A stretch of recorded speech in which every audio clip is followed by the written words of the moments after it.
Orang NU jadi rebutan. Perlu diketahui, yang namanya orang NU itu identik dengan klinik, mistik, dan petuah kiai.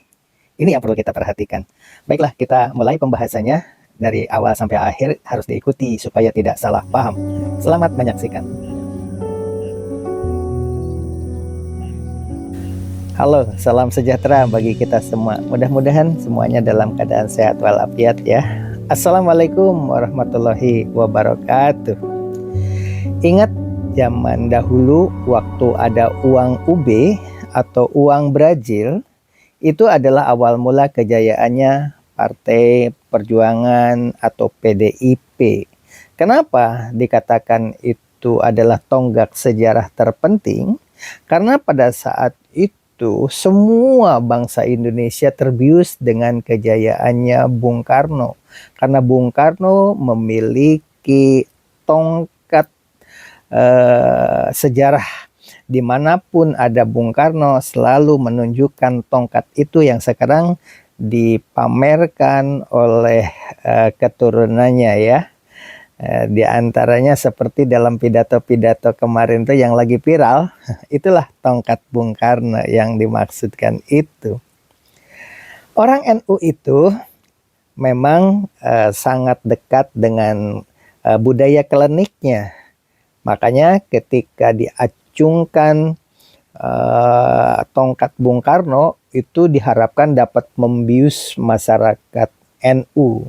Perlu diketahui dahulu itu kenapa begitu dukungannya sangat deras, karena Bung Karno memiliki harta kekayaan dalam dunia hayal seperti emas, perak, logam mulia itu berada di bawah tanah yang tidak diketahui lokasinya. Hanya keturunan Bung Karno sajalah yang mengetahui di mana letak harta kekayaan Bung Karno itu. Begitu isu yang berkembang pada saat itu, maka beredarlah uang Brazil atau UB. Katanya uang Brazil itu jumlahnya tak terhingga dan bisa melunasi utang-utang Indonesia.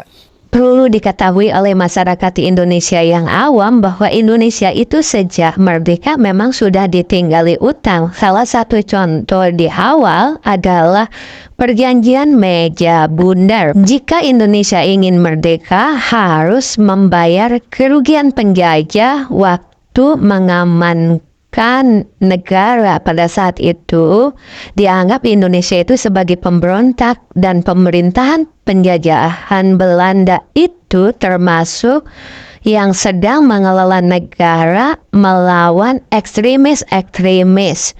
Jadi gerakan kemerdekaan itu dianggap sebagai perjuangan untuk keamanan negara. Maka korban-korban yang berjatuhan dengan harta kekayaan yang digelontorkan oleh pemerintahan Belanda hasil pinjaman dari Amerika itu harus diganti oleh Indonesia jika Indonesia ingin merdeka. Maka sempat mencuat di Bogor dekat Batu Tulis, itu diberitakan di televisi, di koran-koran bahwa ada harta kekayaan Bung Karno tersembunyi di situ. Itu pemberitaannya begitu heboh. Salah satu contoh kehebohannya adalah di Waglo, Wahana Edukasi Global Cisalak Subang. Di situ ada keluarga namanya Ustadz Manap. Karena dia adalah semi kiai, tetapi mistisnya juga sangat tinggi. Siapapun orang yang berdatangan ke sana pasti meminta isi, meminta doa, meminta apa saja. Dan cerita-cerita yang dihembuskan adalah uang UB-nya Bung Karno. Kemudian orang tua saya pada saat itu bertanya, apakah sudah ada orang yang sudah mendapatkan dan sudah melihat tentang uang UB itu? Dia jawab, Pak Manap ini sudah melihatnya. Saya sendiri sudah melihatnya. Saya bilang begitu. Bagaimana alur ceritanya? Syaratnya ternyata begitu, perjuangannya berat sekali karena dia harus puasa sekian puluh hari, kemudian sholat, dan semua tirakat-tirakat dia lakukan. Dan apa yang terjadi? dalam keadaan semuanya itu sudah terpenuhi, ternyata uang itu dia terima. Saya yang menerima, saya melihatnya sendiri dan sudah ada di tangan. Begitu kata Pamana pada saat itu. Semua hadirin yang ada di situ juga terpukul. Oh, ternyata iya saya yang sudah menerima itu. Sekarang di mana Pak Manap? Begitu kata hadirin yang ada di tempat itu. Ya itulah masalahnya. Istri saya itu tidak ngerti bahwa saya itu perjuangan lama. Saya tiba-tiba dibangunkan, teriaki sama istri. Ya begitu bangun ya hilanglah semuanya itu. Nah, itulah salah satu contoh. Jadi uang UB itu berada di dunia hayal. Apakah penerus Bung Karno bisa menunjukkan harta kekayaan yang katanya menjadi harta karun itu? Ikuti cerita ini sampai akhir supaya tidak salah paham. Dan alhamdulillah itu membuat orang-orang yang namanya pendukung Nahdlatul Ulama di lokasi itu yang percaya sama dunia mistik itu begitu mudahnya mempengaruhi masyarakat bagaimana caranya supaya mendapatkan dukungan untuk memilih keluarga Bung Karno. Itulah yang dikatakan alhamdulillah bagi mereka bahwa derasnya informasi tentang uang UB dan harta karun Bung Karno itu begitu dahsyat. Tetapi tentu saja orang-orang Indonesia itu kan ada orang yang awam dan ada orang-orang teknokrat. Orang-orang yang logikanya tidak percaya hal-hal seperti itu. Tetapi ilmu pengetahuannya cukup tinggi. Nah untuk menggiring orang-orang yang tidak percaya dengan klinik-klinik seperti itu, maka isu SMK, mobil SMK itu adalah cerita lain. Kalau yang tadi untuk merebut suara masyarakat Nahdlatul Ulama yang klinik, nah Nahdlatul Ulama atau orang-orang teknokratnya yang mengerti tentang ilmu pengetahuan yang tidak percaya dengan uang UB, mereka digiring kepada mobil SMK. Kayaknya perguruan tinggi juga banyak yang terpukul karena terus terang saja Indonesia itu dulu mampu membuat kendaraan tetapi dibius oleh Jepang bahwa membuat kendaraan dengan mengambil produk-produk dari Jepang legalitas nama Indonesia. Salah satu contohnya mobil Toyota itu kalau di Arab Saudi itu mobil Indonesia karena waktu itu promosinya seperti itu. Mengapa harus membuat mobil sendiri? Toh ada mobil yang siap kerjasama dengan di Indonesia dengan orang Indonesia dan itulah mobil Indonesia namanya Toyota. Padahal apa yang terjadi saat ini Toyota ya Toyota, Indonesia ya Indonesia, salah satu contoh seperti itu. Dan akhirnya Pak Jokowi melenggang. Apa setelah terjadi Pak Jokowi jadi presiden, mobil SMK-nya sempat perdebatan di televisi ya kan, bahwa SMK itu memang ada begitu. Tetapi sekarang kan yang muncul adalah mobil maung yang publikasikan oleh Pak Prabowo ya. Pada saat ini memang Indonesia bangga dengan mobil maungnya, dengan harga tinggi pun banyak pembelinya. Tidak ada hubungannya dengan mobil SMK. Itulah barangkali NU ketika diambil oleh kelompok PDIP pada saat itu. Tapi kini Prabowo juga sama mendukung kebijakan Pak Jokowi. Kalau yang barusan itu dulu zamannya Pak Jokowi, yang sekarang digiring ke Ganjar Pranowo. Kayaknya pola-pola seperti itu dilakukan dengan Puan Maharani membawa tongkat menunjukkan kepada masyarakat awam supaya terhipnotis seperti masa lalu yang ujung-ujungnya adalah Ganjar Pranowo.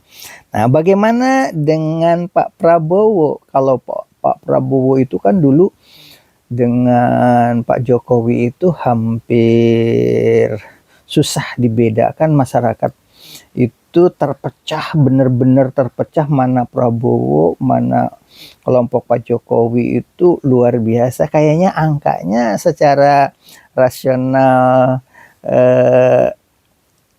pandangan orang awam itu sama besarnya. Nah, oleh sebab itu sekarang kelihatannya Pak Prabowo pernah mengatakan bahwa program Pak Jokowi itu baik, bagus, katanya bilang begitu. Karena dia kan Menteri Pertahanan, wajarlah kalau Pak Prabowo itu mendukung kebijakan Presiden Jokowi. Namun permasalahannya, untuk promosi pada saat ini, karena PDIP yang mendukung Pak Jokowi itu lebih ke Pak Ganjar, sementara Pak Prabowo sedang mengintip Nahdlatul Ulama atau Nahdiyin. Dulu kan benar-benar banyak sekali orang-orang Nahdiyin itu mendukung Pak Prabowo. Nah, ketika diisukan akan berdampingan antara Pak Muhaimin Iskandar dengan Pak Prabowo, kelihatannya kekuatannya memang patut diperhitungkan.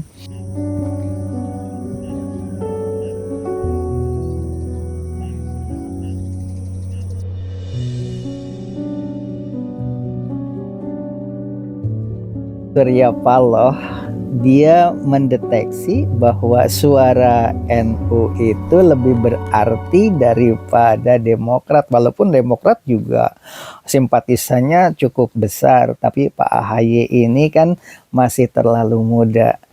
Nah, sementara kekuatan NU diperebutkan kalau Pak Muhaimin diambil sama Pak Prabowo, jelas itu kekuatannya besar, makanya didahuluilah Pak Muhaimin itu supaya NU itu bulat mendukung Pak Anies. Begitu kira-kira.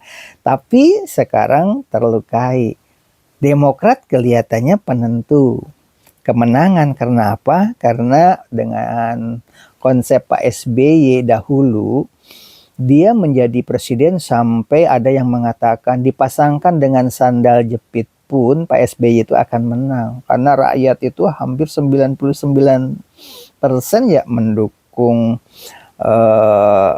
Pak SBY pada saat itu. Tidak ada saingan. Gara-garanya apa? Kekuatan Pak SBY pada saat itu sesuai dengan janji Al-Quran tentang orang-orang yang teraniaya. Pak SBY waktu itu teraniaya gara-gara dipecat oleh Bu Mega.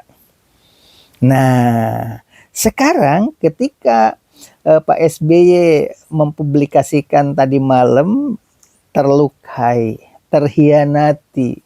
Kalau Pak SBY kan berbicaranya biasanya lembut, begitu betul-betul menyatu dengan suara rakyat. Ketika sekarang merasa terhianati oleh Pak Surya Paloh dan Pak Anies, akhirnya menarik diri.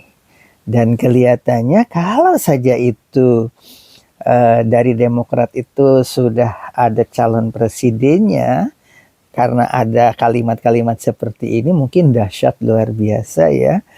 Karena merasa terhianati. Walaupun Pak SBY mengatakan untungnya sekarang belum pendaftaran calon presiden. Apakah ada tanda-tanda untuk AHY mencalonkan jadi presiden, membentuk kubu tersendiri? Wallahu alam, karena kan belum ada pendaftaran ya. Untuk Pak Prabowo pada saat ini kampanyenya lebih banyak dipublikasikan oleh KDM atau Kang Deddy Mulyadi. Karena apa? Karena Kang Deddy Mulyadi itu kan punya YouTube, punya medsos yang selalu booming. Yang sekarang diangkat adalah ND dengan Fahmi Husaini. Walaupun ND dengan Fahmi Husaini kan orangnya netral, karena masyarakat biasa. Tetapi berkat KDM, peristiwa apapun selalu ditonton dan digandrungi oleh masyarakat atau netizen. Hubungan masalah percintaan Fahmi yang kandas dan dijodohkan dengan ND itu luar biasa dahsyatnya ya. Dan banyak komentar-komentar, dan pinternya KDM setiap mengangkat cerita tentang ND atau Fahmi Husaini selalu diawali atau diakhiri dengan pesan-pesan tentang calon presiden Prabowo Subianto yang pernah tersakiti, yang selalu disakiti dengan janji-janji manis dari pihak-pihak lawan politiknya dan ujung-ujungnya jadi korban. Sama seperti cerita Pak SBY seperti itu. Kalau Pak SBY dulu kan karena sakit hati sama Bu Mega dipecat di dalam struktur kepemerintahannya, dan sekarang juga sama. Pak SBY mengatakan terlukai juga sama oleh Pak Anies dan partai pimpinan Pak Surya Paloh. Nah, inti-intinya sebenarnya perebutan suara NU, bukan melukai sebenarnya Pak Surya Paloh itu, tapi lebih mengintip bahwa kekuatan suara NU lebih besar daripada pendukung AHY atau Demokrat. Dia lupa, harusnya kumpul dulu, dialog dulu, atau mungkin juga ini adalah strategi. Kenapa? Karena pemberitaan sekarang itu Demokrat mencuat ke permukaan, menggulung pemberitaan-pemberitaan yang lain. Benar-benar sekarang itu kayaknya tenggelam pemberitaan apapun juga dengan isu Demokrat yang dilukai ini. Dan Pak Anies itu benar-benar tersudutkan. Nah, ketika nanti dari Demokrat SBY ini berdekatan dengan PDIP, mungkin itu jadi pemenangnya, Pak Ganjar yang jadi presiden. Kalau Demokrat ini mendekati Pak Prabowo karena terlukai oleh Pak Anies, mungkin Pak Prabowo yang akan jadi.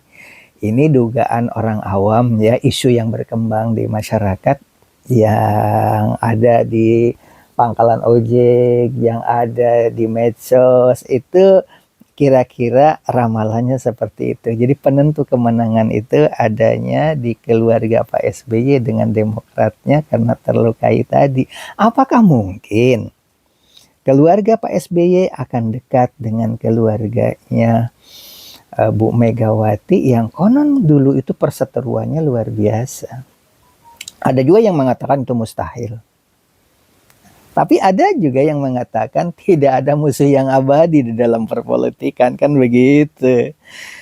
Tapi bersyukurnya sekarang masyarakat tidak terpecah dua karena ada kemungkinan 3 kubu. Mungkin juga nanti ada 4 kubu, bisa saja. Tapi yang sekarang sudah terbentuk kan ada 3 kubu. Kayaknya tidak mustahil juga ya untuk keluarga Pak SBY kalau sakitnya berlebih-lebihan dengan Pak Surya Paloh atau Pak Anies, mungkin pilihan yang paling kuat dengan Pak Prabowo. Prabowo itu diidentikan oleh masyarakat awam itu penerusnya Bapak Soeharto, karena keluarga Pak Soeharto identiknya dengan itu. Jadi publikasinya mungkin publikasi tentang keberhasilan Orde Baru. Makanya ramelah sekarang isu-isu pemberitaan di masyarakat kecil itu ketakutan terhadap Cina. Karena apa? Ternyata harta karun Bung Karno yang diberitakan tentang UB yang tadi di awal cerita itu adalah kerjasama jalur Jakarta-Beijing, kerjasama dengan Tiongkok. Maka isu pengalihan ibu kota negara Indonesia pindah ke Kalimantan Timur menjadi momok yang menakutkan bagi masyarakat. Tentu saja tidak semua masyarakat, sebab masyarakat yang mendukung beralihnya ibu kota negara ke Kalimantan juga banyak. Apalagi sekarang keluarga pemuka adat Dayak dibikin kontroversi yang berbenturan satu sama lain. Ada yang pro dan ada yang kontra. Ditambah-tambah lagi suasana dengan Rocky Gerung yang berbicara tentang konfliknya pendukung dari Dayak yang anti pemerintahan dengan pendukung pemerintahan. Seru memang. Kali ini NU yang identik dengan Muhaimin dan Khofifah. Jika Khofifah nanti bersatu dengan Pak Prabowo, berarti suara NU pecah. Karena Ibu Khofifah di NU juga sama dengan Pak Muhaimin. Jika Pak Muhaimin itu diambil oleh Pak Anies dan sudah dipublikasikan, itu isu yang paling menariknya adalah peristiwa dengan Pak Mahfud MD. Bahwa dulu juga siapa sih yang tidak senang jika presiden kita itu Pak Mahfud MD, dan PKB pada saat itu sedang mengagung-agungkan untuk mencalonkan Pak Mahfud MD, makanya hampir urutannya paling teratas pada saat itu. Tapi ujung-ujungnya Pak Muhaimin lah yang mencalonkan dirinya sebagai calon presiden dari PKB pada saat itu, sehingga tenggelamlah Pak Mahfud MD pada saat itu. Inilah permainan politik. Jadi ketika sekarang Pak Muhaimin dipadukan dengan Pak Anies, isu yang berkembang adalah isu-isu lama, diantaranya untuk menggerus suara NU ke pihak lain, yaitu peristiwa lama seperti dengan Pak Mahfud MD tadi. Padahal orang juga saat ini sedang mendambakan Pak Mahfud MD itu berdampingan dengan Pak Anies berdua, tapi Pak Mahfud MD-nya kan tidak mau. Nah, inilah barangkali dinamika politikan. Kita di sini tidak memihak kemanapun juga ya, tapi kita berbicara sejarah bahwa NU itu identik dengan klinik, NU itu identik dengan dunia mistis. Dalam perkampanyean pasti itu yang akan dimanfaatkan dengan tongkat Bung Karno-nya begitu ya, dengan titah kiai-kiai NU. Tentu yang namanya NU itu kan masih ada tahlilan, berdoa di kuburan, membakar kemenyan, hal-hal seperti itulah yang akan dimanfaatkan oleh pihak-pihak politisi. Nah sekarang bagi masyarakat Indonesia, mudah-mudahan tidak terpecah seperti dahulu. Pilihlah yang manapun juga sama.